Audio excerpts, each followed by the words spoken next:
नमस्कार, सुलगता सवाल देख रहे हैं आप और मैं हूं आपके साथ दिव्या सिंह।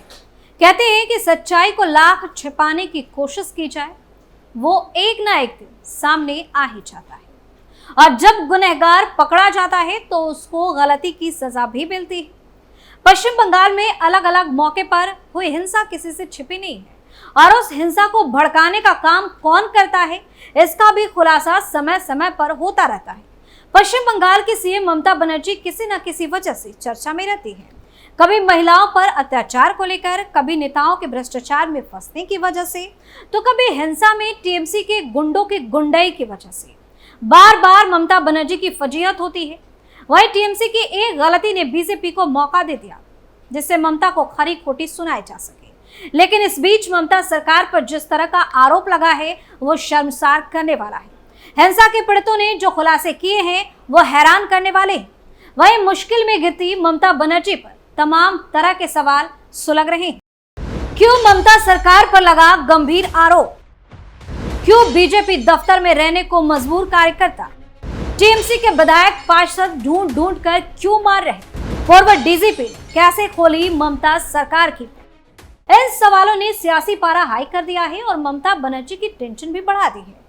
पश्चिम बंगाल में चुनाव के दौरान और उसके बाद भाजपा कार्यकर्ताओं के खिलाफ हुई हिंसा की जांच के लिए पार्टी ने समिति गठित। समिति में शामिल पूर्व केंद्रीय मंत्री रविशंकर प्रसाद, त्रिपुरा के पूर्व सीएम विप्लव देव और विधायक अग्निमित्रा पाल ने साउथ 24 परगना जिले में जाकर पीड़ितों से मुलाकात की। पटना साहिब से सांसद रविशंकर प्रसाद ने कहा कि हर जगह एक ही कहानी है। भाजपा के लिए काम किया तो पिटोगे, गांव में घुस नहीं सकते, तुम्हारी पत्नी और माँ बाप के साथ भी हिंसा की जाएगी। वहीं रविशंकर प्रसाद ने पश्चिम बंगाल की मुख्यमंत्री ममता बनर्जी से पूछा कि यह आपकी सरकार है। उन्होंने कहा कि महिलाओं तक को नहीं छोड़ा जा रहा। उन्होंने जानकारी दी कि कूच बिहार में हाल ही में टीएमसी के गुंडों ने एक दलित लड़की के साथ बदसलूकी की। पीड़िता से उन्होंने मुलाकात भी की है। रविशंकर प्रसाद का कहना है कि पीड़ित रो रहे हैं, ये बहुत गंभीर मामला है। उन्होंने कहा कि ममता बनर्जी को शर्म आनी चाहिए। उन्होंने कहा कि पुलिस के सामने पीड़ितों ने ईमानदारी से अपनी पीड़ा रखी। साथ ही चेताया कि अगर पश्चिम बंगाल पुलिस ने पीड़ितों पर ही उल्टा केस ठोका तो राष्ट्रीय स्तर पर भाजपा इसे काफी गंभीरता से लेगी। उन्होंने कहा कि अगर उन पर पुलिस ने कोई दबाव दिया तो इसे स्वीकार नहीं किया जाएगा। कोलकाता के 6 मुरलीधर रोड स्थित भाजपा के दफ्तर में 150 से अधिक कार्यकर्ता छिपे हुए हैं। जान बचाने के लिए वो परिवार के साथ यही सोते हैं, यही खाना भी खाते हैं। 10 जून से वो यहीं पर है। अधिकतर साउथ और नॉर्थ 24 परगना से है। वहीं मीडिया से बात करते हुए भाजपा कार्यकर्ताओं ने बताया कि उनके घरों पर पत्थरबाजी हुई, उन्हें जान से मारने की धमकी दी, पार्टी का दफ्तर तोड़ दिया गया, कार्यकर्ताओं के घरों में ताला जड़ दिया गया। 6 मुरलीधर रोड और साउथ 24 परगना के बरईपुर में 170 भाजपा कार्यकर्ता रह रहे हैं। पश्चिम बंगाल में चुनाव के नतीजे आने के बाद से अब तक हिंसा की 500 से अधिक घटनाएं हो चुकी हैं और 6000 से अधिक लोग घायल भी हुए। वहीं कोलकाता के बेलिया घाट की रहने वाली भाजपा कार्यकर्ता रीता रजाक के पति को 2021 में हुई चुनाव हिंसा के दौरान मार डाला गया था। वो 2015 से भाजपा से जुड़ी थी।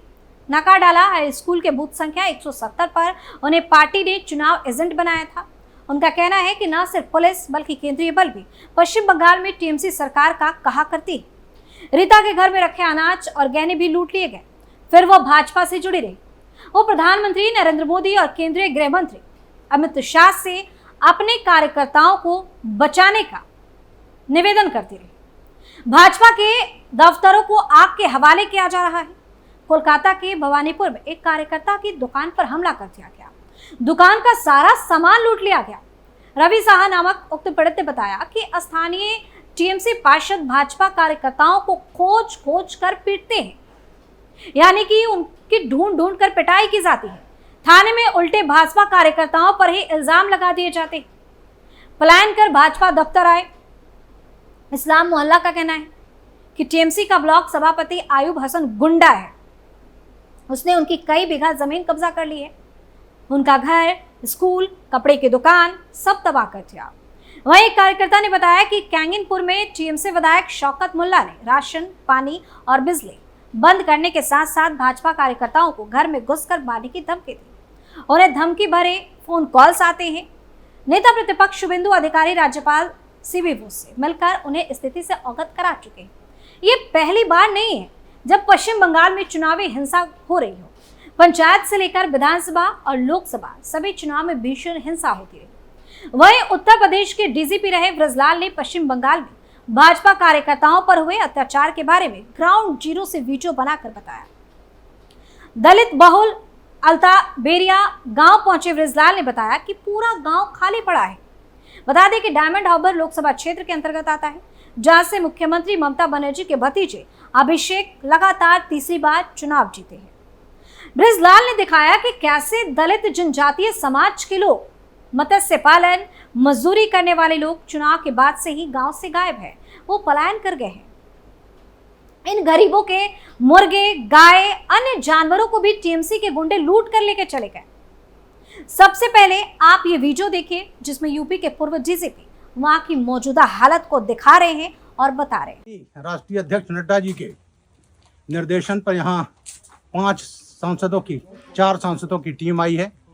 माननीय रविशंकर प्रसाद जी, विप्लव देव जी, मैं हूँ और कविता पाटीदार जी। यहाँ हम अलबेरिया गांव में आए हैं।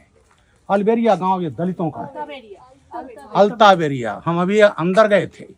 यहाँ देखिए गांव खाली पड़ा है। ये अभिषेक बनर्जी का क्षेत्र है। अभिषेक बनर्जी जो ममता बनर्जी के भतीजे हैं। और ये है कि चुनाव के बाद भी आज तक लोग लौटे नहीं हैं, घरों से गायब हैं। ये दलित हैं, आदिवासी हैं, ये मछली पालन करते हैं, मजदूरी करते हैं और गांव में नहीं आ सकते। पूरा गांव खाली है।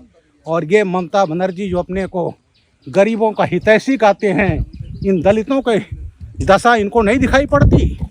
इनके जो मुर्गी थे, गाय थी और जानवर थे, इनके तृणमूल के गुंडे लूट ले गए हैं। बेघर हैं, डर के मारे आ नहीं रहे हैं।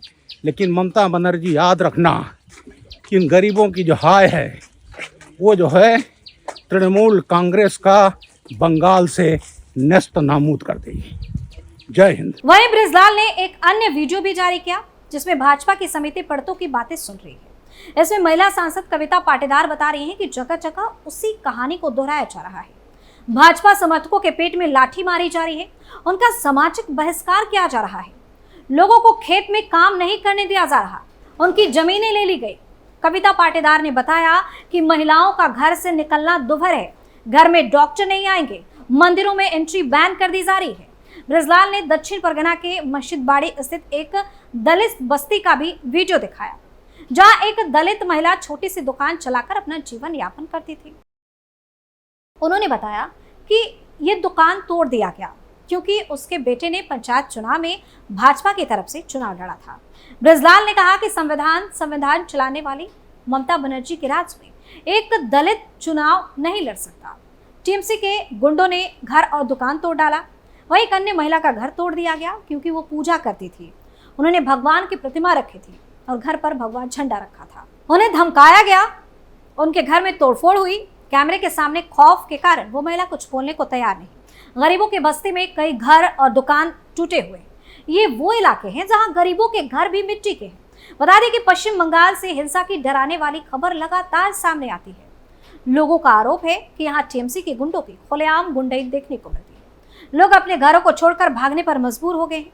इतना ही नहीं, टीएमसी के लोग इनको खोज कर मारते और पीटते, जिससे इनमें भय का माहौल बना हुआ है।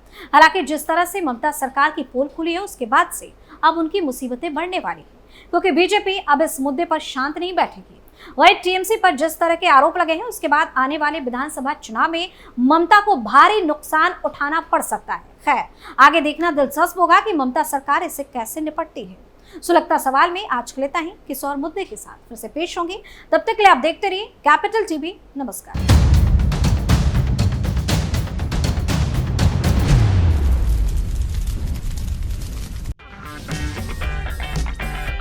अगर आपको हमारा वीडियो पसंद आया हो तो इसे लाइक करें, हमारे चैनल को सब्सक्राइब करें और हाँ, बेल आइकन दबाना ना भूलें ताकि आप तक हमारे वीडियो की नोटिफिकेशन पहुंचती रहे।